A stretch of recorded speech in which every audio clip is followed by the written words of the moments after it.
Cuba bayang kalau hingus jatuh dia tengok ni. Teruk tuan-tuan. Makan durian, kalau dia makan semangat ni, durian penuh aku ni.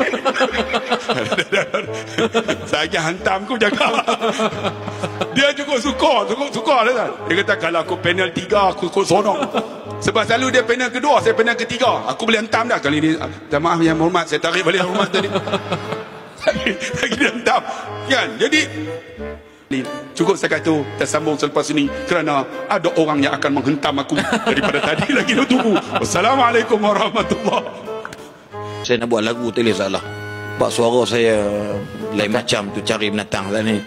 Apa nama di kulum. Di kulum lah, di film. Di flam. Tapi kena kulum betul juga kan. Betul. Ayat dia bunyi gini. Saya bacalah, saya tak nak kata dekat abang Long, saya dah insaf, biarlah ya. Tak ada masalah. Jadi yang hujung saya tak nak kata apalah ya, sebab dia orang makan durian tadi dipertinggalkan saya. Anak-anak. Oh, ramang loh. Kira melayuk tengok. Dua nak lah ni belagak nak apa siapa malah. Dia bubuh pada 12-15 minit. Kesimpulan datang 30 minit. Bagi derma ni berima. Dia kata, "Lu kecik derma, tu derma, buat kubah masih 1,5 juta."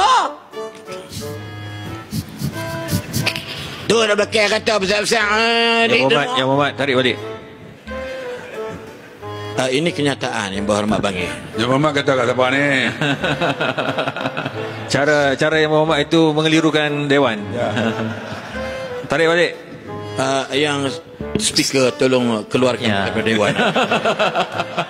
Saya atas speaker saya tak benarkan, tak beri laluannya. Ya, silakan. Fokus pada perbahasan. Ya, tapi hari 15 dah dekat yang sebab saya nak test tengok kok dapat parlimen.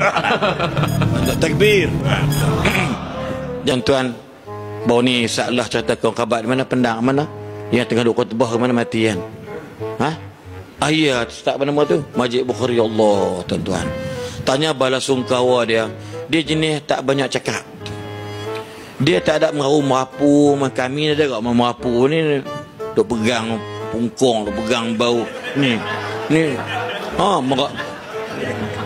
aku suruh mengurut dia perhentak kepala aku dengan siku. Bukti ada dalam titong, aku suruh ngurut. Dia kata kalau senang apa kawan nak mampu jumpa aku sini tuan-tuan. Ni tapi kami lawak, kami boleh merapu. Dia dak Allah pilih tengah khutbah, Allah jatuh.